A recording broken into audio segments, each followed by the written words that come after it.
Hello YouTube and welcome to another one of my Duel Links videos. Now today I have for you a Popcorn Firm as the Earth deck. Now I've done a Popcorn deck before and I think I was using Firm as the Earth, but the deck was different. This time I put this Ties of the Brethren plant deck together just to kind of mess around with as I was watching some basketball, and I ended up getting some pretty salty duels and you know I just wanted to share those replays. The build is pretty basic. We're using 2 Ties of the Brethren. Our boss monster is going to be Popcorn, which is 2700 under the field spell. Pretty crazy. And if your opponent happens to control a field spell before you get your skill out, it'll be a nice 2200.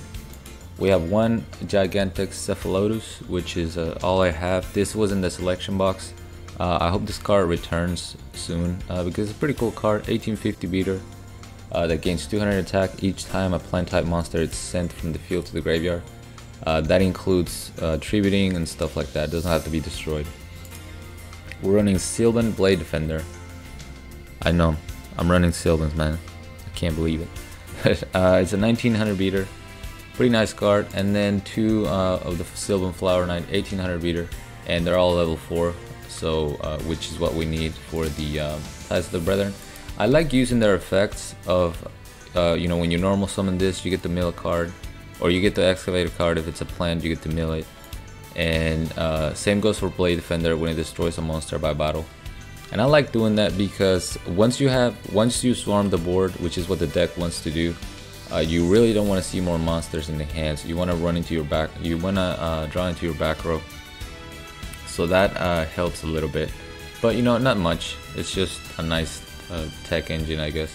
We have 2 Forbidden Chalice for those pesky Sylvans, 3 enemy controllers, just because you know of how easy it is to swarm the board.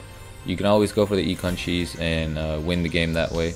So I went with 3 enemy controllers. I originally had 2 and I had the monster count at 10, but I took 1 Flower Knight because I was getting way too many monsters, so I added an enemy controller.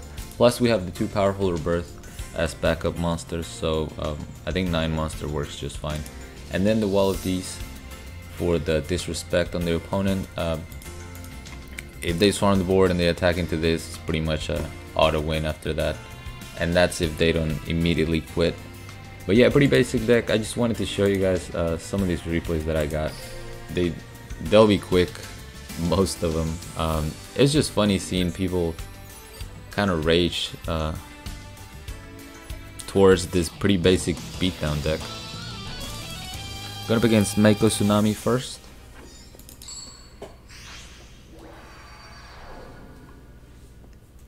And we're going first. The running balance. We have the Dream setup, which is 2 back row plus your Ties of the Brethren, and you know your 1 monster, which is going to be the target. And look at this field turn 1. I have a Powerful Rebirth in the back. I have a Wall of D. And then I have 23, 24, and 2700 on the field. My opponent's running Cyber Angels, which are a threat, but luckily for me, I have the second best back row against Cyber Angels. Of course, the first one being enemy controller. So I have the Wall of D, and I thought he was gonna drop a big Bikini or a big Saphira monster on me, but I don't know if he misplayed or what my opponent was thinking. He searches the Bikini and gets Hymn of Light. So far everything seems normal. But then he activates the Hymn of Light and tributes the Bikini. I still don't understand why he didn't just tribute the Edaten, you know, to get a big Saphira. But once he did that, the game was pretty much over. I flip over my Wall of D. He takes all the damage, uses his field spell, and then suicides into my Flower Knight. Pretty bad misplay, but you know, it was funny whenever I just saw it, because he sat there for a little bit, you know, looking at his 0 attack monsters, and then finally just ran into my Flower Knight. We got a Joey Wheeler. I've seen more Sylvans running a Joey because of grit, and you know, it's kind of interesting. I haven't been running Hazy's, so it doesn't affect me as much. I know I would be salty if I'm trying to get the OTK with Hazy's and they have grit. But once again, we have a pretty nice setup. Ties of the Brethren, Forbidden Chalice, and Wall of Disruption. So really getting the Forbidden Chalice was the key, especially in this matchup. But I have a pretty good field. So my opponent goes with Martial Leaf. I could have saved the Forbidden Chalice, but I figure for him to summon Martial Leaf, that means he had like literally no other play. So he was just hoping to mill, you know, a Rose Lover or something like that. So I go ahead and stop that right away with the Forbidden Chalice. And guess what my opponent does, my boys?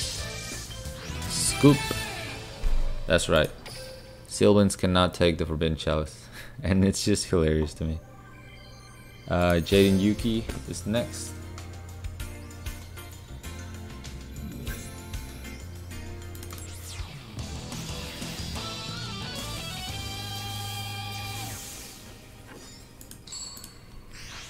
We're going second. You want to go first with this deck if you have the Ties of the Brethren. This time I have a pretty bad brick. Yeah, look at that. 3 Popcorn. No way of lowering my life points to get my field spell. But at least I have the Wall of D. We're going to see Elemental Hero Placement. Search out a Poly. Activate Fusion Reserve to get a Plasma Vice. I mean to, you know, reveal Plasma Vice and get a Sparkman.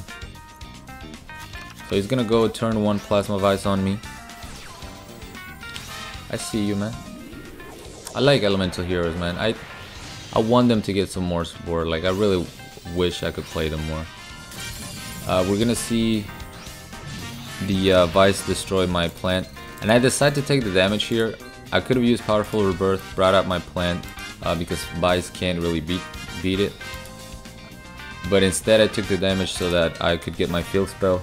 And that's pretty much gonna give me the win. He's already at 2800 life points. I hit him for 1200, activate my Rebirth, destroy the Blazeman, and hit him for 28. Nice and easy. I mean, it's really crazy how I was able to just put 5500 damage on board like nothing. We got Alexis next.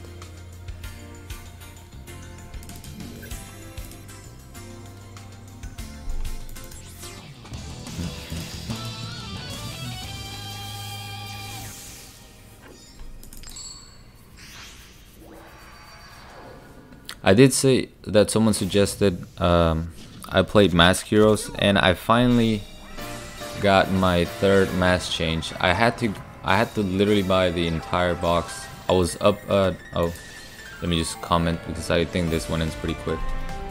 So we have Wall of D, we have double Wall of D, and a Forbidden Chalice. We're gonna go ahead and negate the Senju right away because we don't want him searching anything. The fact that he set a back row pretty much told me that he didn't have the, you know, the ritual spell. Blade Defender is gonna send Popcorn to the graveyard, and this is what I was talking about. It's not, you know, it doesn't seem like a great play or, you know, anything outstanding, but taking that top deck away from me means that I might get, you know, a better back row, because having another 1200 attack monster was not gonna do much for me. So instead, you know, I just send that to the graveyard, and then we see the scoop again. Forbidden Chalice is too good, man. You get instant scoops. And this last duel is gonna be against my Valentine. But yeah, as I was saying, I finally got my 3rd mass change.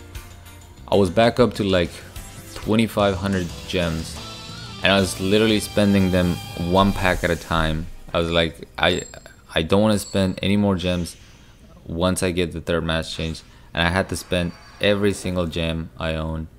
I was pretty sad. I did pick up a Needle Ceiling and Wyvern to finish out the box, but yeah, someone suggested I play Mask Heroes. I just don't want to play the Enki build. I wanted to try to build something around the other two, the less used Mask Heroes. And I should be commentating. Anyway, I go for the attack on Flower Knight. I know this deck, it's obviously Hazy's with Aroma strategy. So he's gonna try to protect his Dynetherium. I'm not sure why you would normal summon the Dynetherium, but I guess he didn't want to give me a summon. I don't know. I thought that was, you know, an odd play. So during his draw phase, I immediately go for the econ take. That way he's not able to tribute anything, and that pretty much wins me the game. I'm able to destroy the Dinotherium with Blade Defender.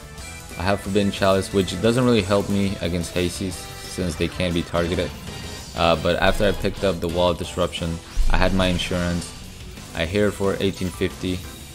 We're gonna see Soul Exchange into Hasty Flame Sphinx, and I almost felt bad for them at this point because they don't have a fire monster. All they have is 2 Dinotheriums, so Hasty Flame Sphinx is not even able to summon another monster.